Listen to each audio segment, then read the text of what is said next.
Hi.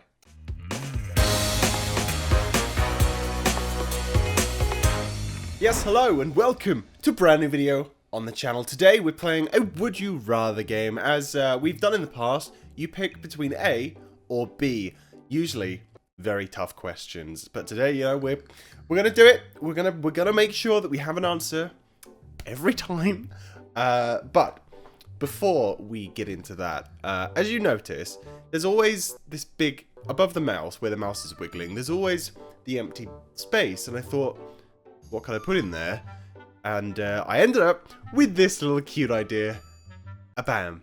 A little Doge. How adorable is that? So now you can have little Doge watching us do Would You Rather, which is very cute. So you know what? Let's get straight in. Would you rather wear a top hat always, or always wear a giant clock necklace? Now, these are quite the questions. For our first one as well. A top hat. Let's think about that, shall we? Beautiful. We can have a normal hat, like this one. Yeah. However, a top hat is quite a different statement piece. You are blinging up your hat game to an insane amount. You're going to have the tallest of hats wherever you go, unless you go to some event where everyone's wearing top hats.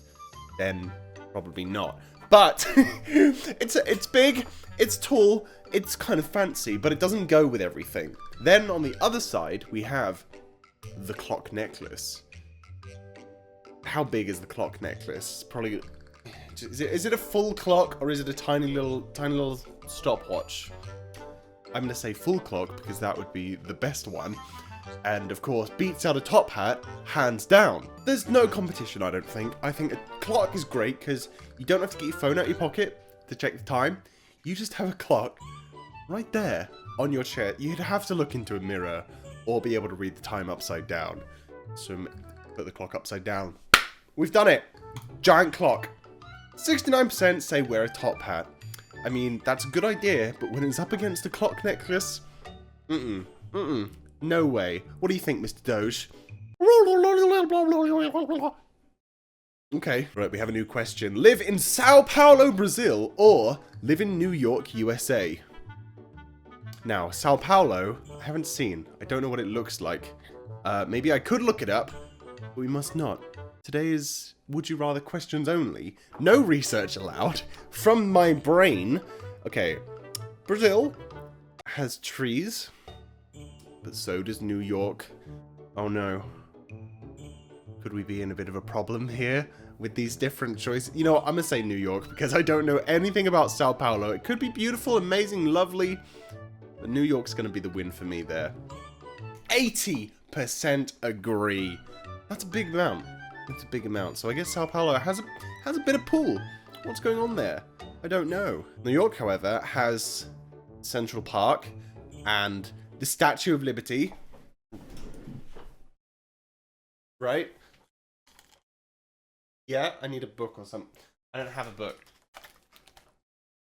Yes, this is just a box of trash from another video, so isn't that nice? Anyway, 80%. Let's switch to the next question. Would you rather give up Christmas or give up your birthday? Oh, these are terrible ones. If you give up your birthday, you'll never age. Which is pretty good. I mean, it will, obviously. It says, if your birthday's on Christmas, you don't get either. If you don't celebrate Christmas, pick another holiday. Okay, so give up Christmas or the birth. I don't do anything on my birthday. It's nice. I'm like, yay, it's my birthday.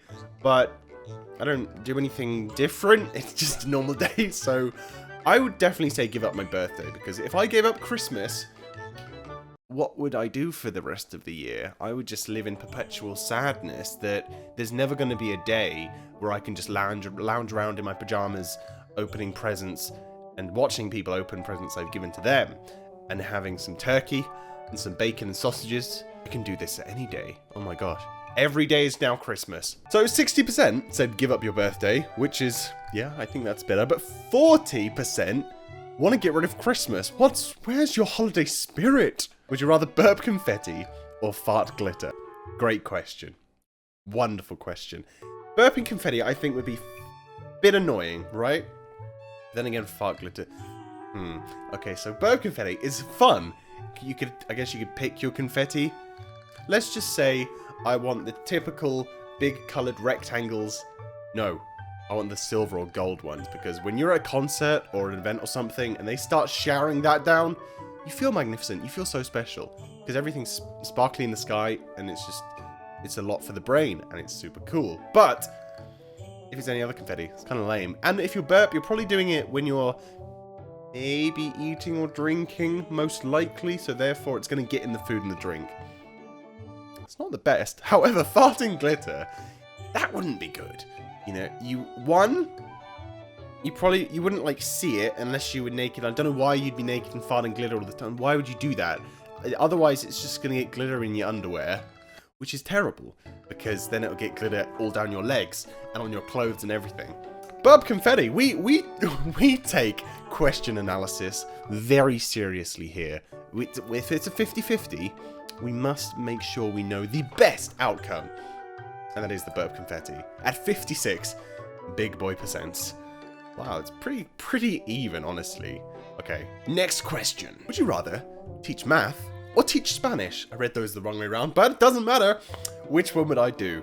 Now, the problem is my Spanish knowledge is limited to maybe 10 words. However, math is a little bit bigger. I can do times tables, I can do division, I can do addition and subtraction, so you can say I'm an all-round person there. However, Spanish is no comprende, señor. So math it is. Let's go. 55% agree. I think Spanish would be easier if I knew stuff, but I'd imagine that if you choose one of these, you suddenly have the knowledge, but I like the idea that you don't know anything more than you do right now, and you're just forced to do it, which is a funny idea. So math, it is. Would you rather have a Ford or have a Chevy? It's not really Ford cars that I want, but I do like the old Chevrolet Camaro cars, so I'm going to say that one. 46%. 54 would rather have a Ford. What's that about? I don't know. And of course, everyone, please, do not forget to hit that subscribe button if you haven't, or the like button, or any other button that you find there. Just click on everything down and around the video, and we'll be good. So let's go to the next one. Would you rather be Iron Man, but have to leave the suit on at all times, or be the Hulk and have to stay in Hulk form at all times? And then we have some little additions. It says just here, Iron Man can open his faceplate, and the Hulk is sane, not full of rage, while in Hulk form. Okay, so Iron Man, you're gonna be a normal size. You're gonna be person-sized. However, you're gonna have a big metal suit on. It's not gonna be really that cumbersome, since it like has motors and stuff to move you around. And you can fly. That's a big bonus. But the Hulk, however, is pretty big. You won't be able to get into houses, get out of houses, go to a toilet, or any other things that someone that big can do. Because it's too much. And you have to stay in Hulk form. You wouldn't be angry, but you would be too big for everything. So I'm going to say Iron Man. How one pees and poops as Iron Man, I do not know. He's probably thought of that, honestly, and definitely has something in his suit. And 77% agree that that is the right answer. It is the right answer, isn't it, Doge? Okay. Would you rather have to sleep 3 hours every day, or have to sleep 15 hours every day? Now, this is a very easy question. Why would you choose anything other than the 3 hours? Because if you get your perfect sleep in just 3 hours, that is amazing. You have so much time in the day. You have 21 hours to do whatever you want, right? And you can take naps throughout the day and still not match up to a normal level of sleep. But 15 hours, you just have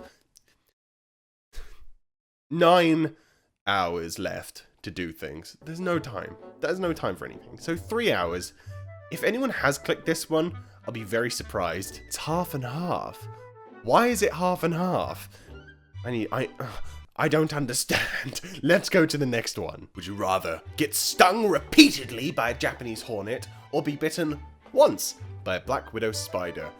Now I think this, it says you'd have an equal chance of dying either way. Okay, so Japanese Hornet, I think, is more deadly than a Black Widow. So if you do get bitten by that, you're gonna have a bad time. It's not even once; it gets stung repeatedly. So you're probably dead, right? But be bitten once by a Black Widow, they're not actually like hospitals have to have serum in the hospital in an accident emergency, so they can register it, like give it to you if you get bitten by the Black Widow spider, which is crazy that exists due to bad insects, but it does. So I think I'd have a far better chance of staying alive if I was bitten once by a Black Widow spider. Is that a YouTube video to come? Probably not, but let's vote for it. 66% agree. I definitely think there's a better chance of living with that. So with that, on to the next one. Would you rather have a huge head and a small neck, or have a huge neck and a small head? Right. What would this look like, do you think? Is small neck like thin? Is it like short? Or where does the line draw? Excuse me, I've got hiccups. Have a huge head and a small neck probably would hurt. Wouldn't be so good. Have a huge neck and a small head, probably the better option.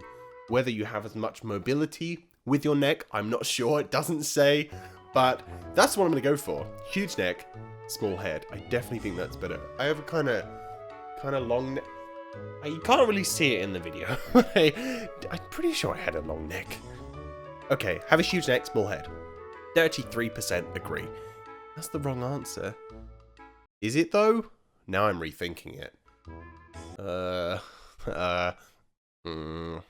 I don't know. Let's carry on. Okay.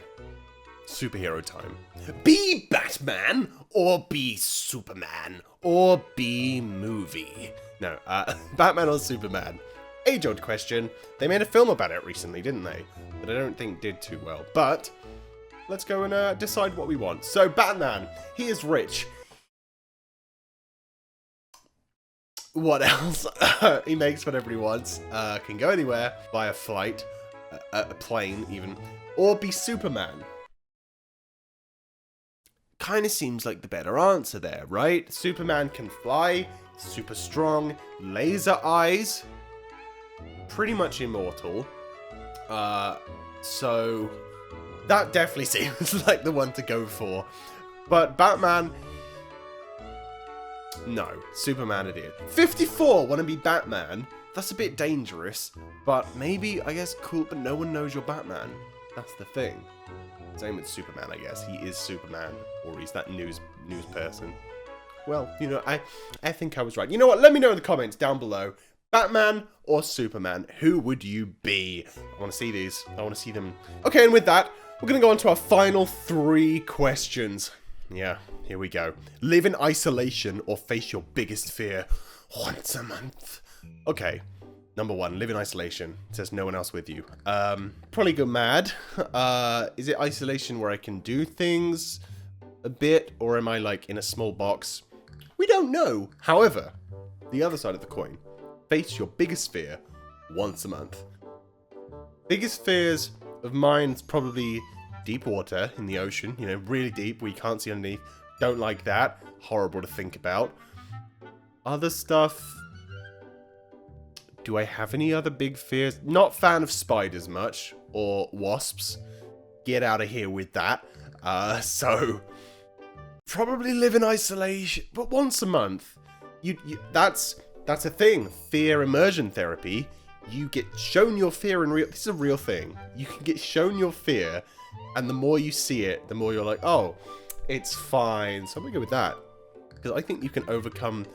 Wait. If you overcome one thing, another thing will rise up to be your biggest fear. And then you'll end up, keep doing it, every month, and you'll be fearless. Eventually, nothing will scare you. You will be a superhuman with 72% of friends. That doesn't make any sense. So let's go to the next one. Okay, would you rather not be able to taste or not be able to smell? One of the two. Taste, things taste great. Smell, however... things smell great. So, I would say that you taste things more that you smell. Because your smell is very influenced by your taste as well, little fact.